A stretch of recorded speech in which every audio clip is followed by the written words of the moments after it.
We went through apocalyptic scenes that night, and whether the rest of the city or even the rest of the area is completely aware of that, those memories remain really etched in our minds.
Very angry.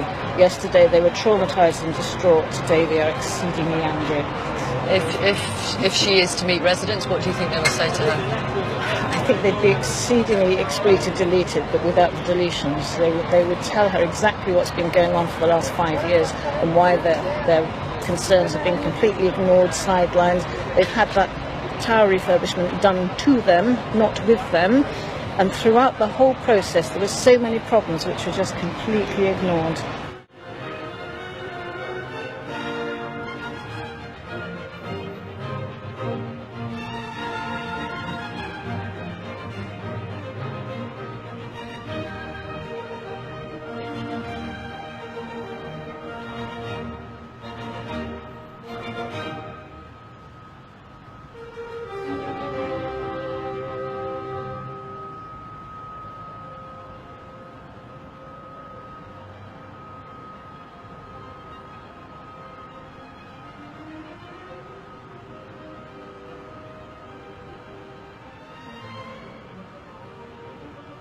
They call the tower ugly.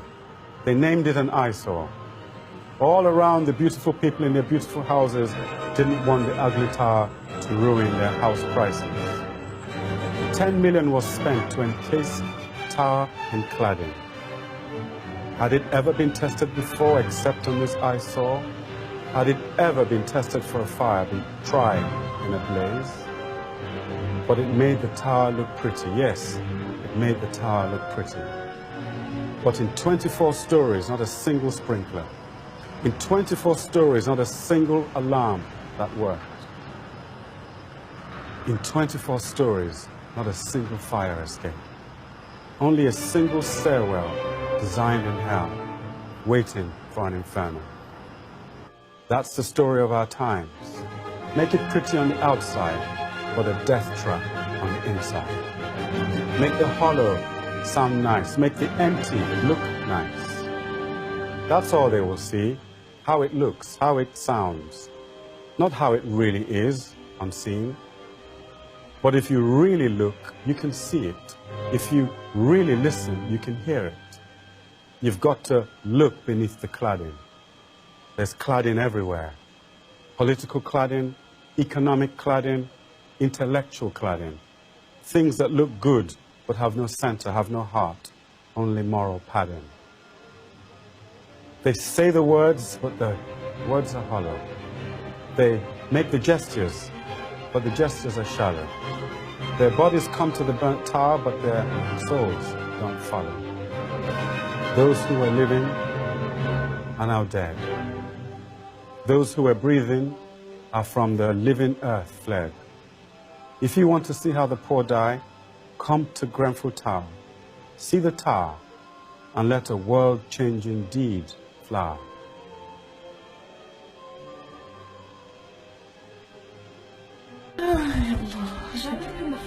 Okay, don't open the front door. You're going to bring the smoke in. Okay.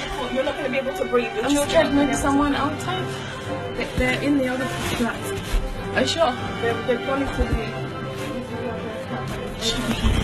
Listen, we have your children.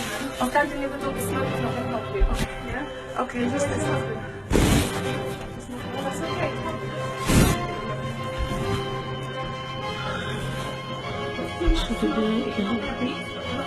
Okay. There's too much smoke here. Okay. الله لا إله إلا الله في حبيبي الله لا حول ولا قوة إلا بالله العلي العظيم يا الله.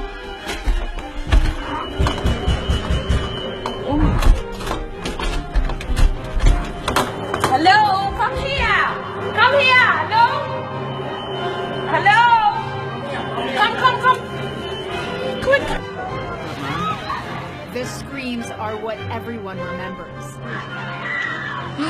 We saw people looking out the window screaming help, flashing their lights and everything. And now all those windows, people are gone. Eyewitnesses saw mothers tossing their babies out of windows, parents knotting sheets to lower down their children, anything to get out alive. I saw one person try to jump out, one actually jumped out, and obviously what happened. It's just a nightmare. The hours after the fire, total chaos. Many evacuated, but too many didn't, now unaccounted for and missing. More than 70 people are in the hospital, and that death toll is sure to rise. The fire engulfed the 24 stories in less than 30 minutes, and 12 hours later, flames are still burning in the top floors. People were still sleeping on the higher floors, so they didn't have a clue what was going on. I'm not even sure if half of them got out. If the fire wasn't on their floor, residents were told to stay put, but later had no way out. Residents are now blaming the building's external cladding, added in last year's renovation that caught fire immediately, spreading the flames. Now, big questions remain. Residents are furious. Many have lost absolutely everything in last night's fire. Molly Hunter, ABC News, London. This symbolises the divide between the rich and poor in this area. The council is busy selling off our libraries. They've sold Lavell Grove Library to Notting Hill Prep, another private school. Have you seen the difference between Chelsea? You come down here, it's the same borough. It's the same borough, but the divide is ridiculous. They don't care. There's a great deal of anger around here. Is that because you feel really absolutely neglected over these? People had to stand there and watch friends and family die. Why? No! Who knows? Why walk away? There are more than 100 people who died in this. Yeah, I understand that. Why did they come here before? Why did they not come here before? More than 100 persons. Someone needs to be held accountable. The council, Theresa May, and the councillor who was responsible for ensuring that safety was in the blocks. Find the money to get sprinkler systems put into each and every housing block across the UK. It's not good enough that they're put into the city and the rich people and the more well-off people's tower blocks. We need them in every single tower block in the UK, and we need them to start today. We don't need to wait for investigations. It's absolutely obvious. Common sense will tell you what we need. Look how long it took for Miss May to come out. And say, "Oh, I'm sorry." She came early. She came early. And she spoke to everyone. Look how long it took. Come out and meet the people. Don't be behind closed doors. Symbol of austerity. It's simple. It is what it is. People like us that are here, we are the community. They're not talking to us. Where are they? The anger is met in part by the bustle of volunteers, boxing up clothes, bedding, food, now far more than the known survivors can handle. And then 2 days on, there are still the bereaved, fearing the worst. A dear friend still missing. It seems that people who were ill and infirm were put on high floors. Yeah. The lady that we know, she had blood clots and she had a stroke recently, and she's got a problem with her legs. How old was she? She's 70. Yeah. But she was still put in the 23rd floor. Yeah. And she's a friend of yours? Yeah, she's a friend of mine. By the time I'd got there, the whole left side, right side of the building was on fire. The whole thing was engulfed in flames, and you can hear people screaming, "Help me, help me, help me." So me and my brother and some other people who lived in the area ran over to the estate where you could actually still get underneath it, and there's people like throwing their kids out, just save my children, just save my children. And like the fire brigade, the ambulance and the police, they couldn't do nothing. Within another 15 minutes, the whole thing was up in flames, and there's still people like at their windows, help me, help me, help me, and then you can see the fire going into them. I've photographed some awful things for the Evening Standard over the years, but this has to rate as one of the worst. I felt helpless. I could hear screaming people. I could see the fire brigade going in, which, to be honest with you, the acts of bravery there were just beyond belief. I can't believe what it must be like to be a fireman. You know, they really do put their lives on the line. Within half an hour, it became completely engulfed from the time I arrived. And the sun came up behind it, and it was an extremely eerie scene with the smoke and the sunshine. I tried to then walk away to a vantage point where I took that picture from another block of flats. Somebody asked me to come in, and I took the picture, which is from quite a long way away actually, and that ended up on the front page of the Evening Standard. It wasn't a pleasant night, and yes, there were some scenes. I don't think we printed those. It's not the sort of thing you want to see again. It's the sort of thing that we've photographed in these situations and in war zones and things like that. That's how it looked this morning. It looked like a scene from a war zone. I can't describe it in any other way. It was shocking. It still is. It's hit me for six, to be honest. I've only lived there for less than a year, so I moved in July, and this was one of my main concerns about living in the tower block. On Saturday we did have the fire brigade team come around and speak to people in their houses. Alarms to make sure just this Saturday. Seriously? Yeah. And they told us the protocol was to close your door because the fire door will withstand the heat for a duration of time. But I think what's happened is they're not understanding that this fire has spread all around the building. So if I listen to the advice given to me by the fire brigade and also by the TMO management team, we could be dead.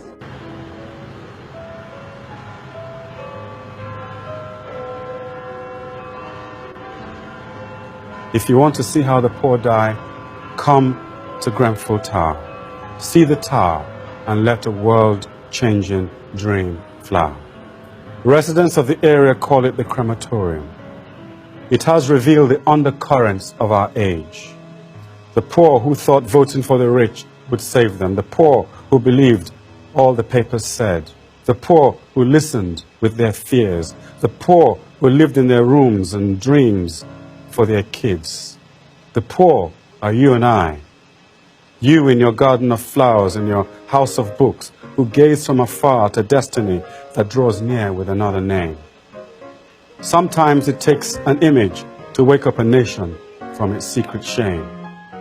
And here it is every name of someone burnt to death, on the stairs or in their room, who had no idea what they died for or how they were betrayed.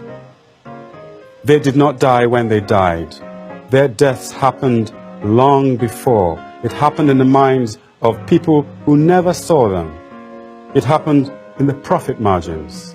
It happened in the laws. They died because money could be saved and made. Those who are living now are dead. Those who were breathing are from the living earth fled. If you want to see how the poor die, come see Grenfell Tower. See the tower and let a world-changing dream fly. Make sense of these figures, if you will, for the spirit lives where truth cannot kill. 10 million spent on the falsely clad in a fire where hundreds lost all they had. 5 million offered in relief ought to make a nation alter its belief. An image gives life and an image kills. The heart reveals itself beyond political skills. In this age of austerity, the poor die for others' prosperity. Nurseries and libraries fade from the land. A strange time is shaping on the strand. A sword of fate hangs over the deafness of power. See the tower and let a world-changing thought fly. How can cutting fire stations, cutting fire engines, cutting firefighters' posts not be a reduction in fire cover? Because we're improving fire cover, as I've said several times, and by continuing to reduce deaths from fire and continuing to reduce the incidence of fire. That is the name of the game. It's not like you lied to the people of London in your own yes.